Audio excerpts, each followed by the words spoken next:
त्रिस्तरीय पंचायत चुनाव में, नाम है इसका त्रिस्तरीय पंचायत चुनाव, जिला, उसके बाद प्रखंड, उसके बाद पंचायत। लेकिन उसके साथ एक चुनाव और होता है ग्राम कचहरी का।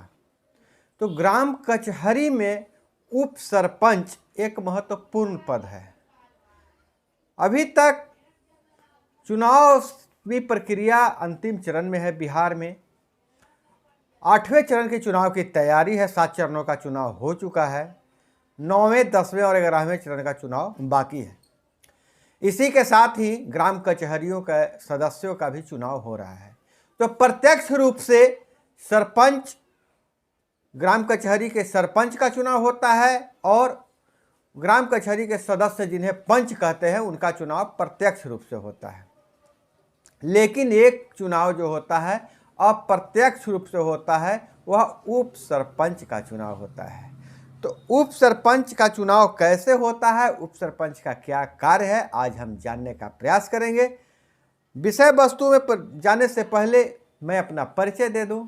नाम है मेरा अभय और आप देख रहे हैं ठोक तंत्र। पंचायती राज व्यवस्था में सरपंच के बाद उप सरपंच का पद काफी महत्वपूर्ण है, लेकिन यह पद सभी राज्यों में विद्यमान नहीं है। सभी राज्यों में विद्यमान नहीं है, लेकिन उप सरपंच के पद का प्रावधान कई राज्यों में नहीं भी है। देखिए, सरपंच का लेकिन जो है उप सरपंच का पद कई राज्यों में तो है नहीं, और कई राज्यों में इसका उप सरपंच का कोई पद होता ही नहीं है, प्रावधान राज्य में नहीं है। कुछ ही राज्य ऐसे हैं जहां उप सरपंच होते हैं, जैसे आपका बिहार, छत्तीसगढ़, राजस्थान, मध्य प्रदेश, उत्तराखंड।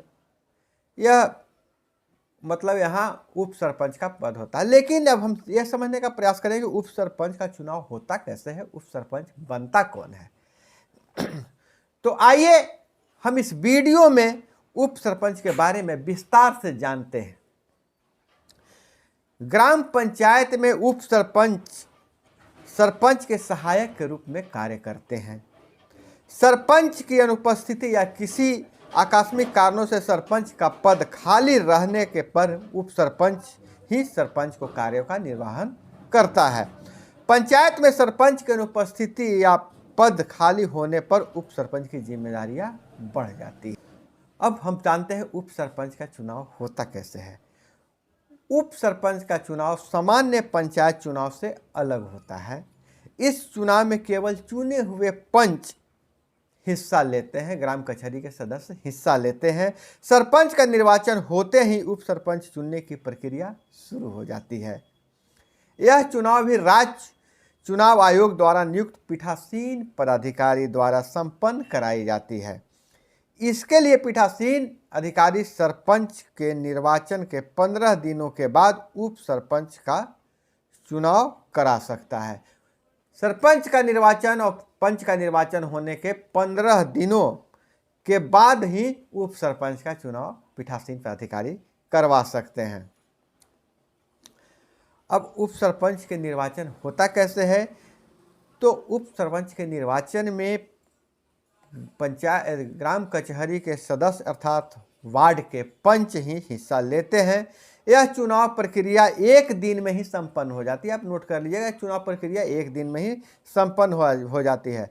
जिस वार्ड में पंच को सबसे ज़्यादा वोट मिलता है, जिस वार्ड पंच को कहने का मतलब जिस पंच को सबसे ज़्यादा वोट मिलता है, उसे उप सरपंच घोषित कर दिया जाता है। उप सरपंच चुनने के लिए भी आरक्षण का नियम भी रहता है। उप सरपंच में आरक्षण का भी नियम रहता है, और उप सरपंच के आरक्षण की व्यवस्था सरपंच की आरक्षण व्यवस्था पर निर्भर करता है। तो नोट कर लीजिए, सरपंच का आरक्षण व्यवस्था पर उप सरपंच का जो आरक्षण है निर्भर करता है।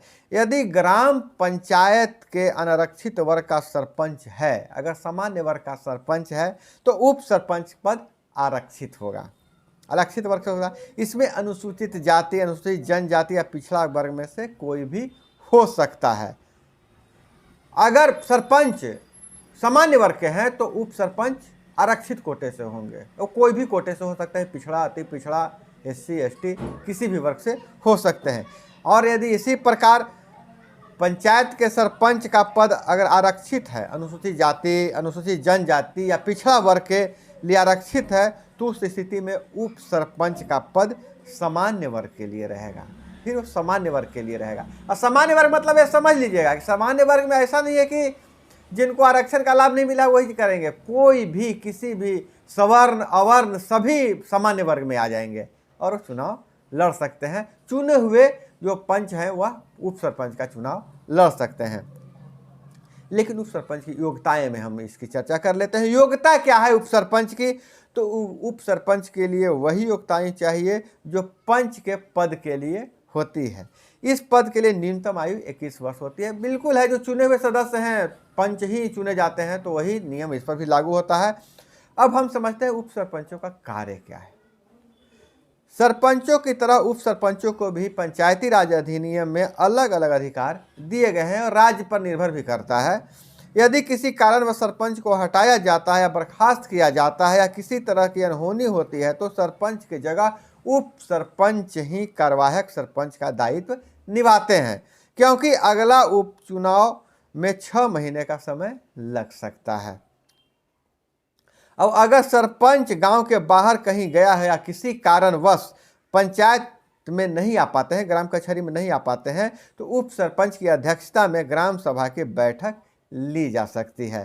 सरपंचों के समान ही उन्हें यह अधिकार दिया जाता है कि ग्राम सभा और बैठक के उपरांत बैठक में उप सरपंच ही फैसला ले सकता है, प्रस्ताव भी बना सकता है, लेकिन इस दौरान वित्तीय जिम्मेदारी नहीं दी जाएगी। सरपंच के हस्ताक्षर से ही वित्तीय लेन देन हो सकता है। फैसला ले सकते हैं सरपंच की अनुपस्थिति में उप सरपंच, लेकिन वित्तीय लेन देन सरपंच के हस्ताक्षर से ही होगा।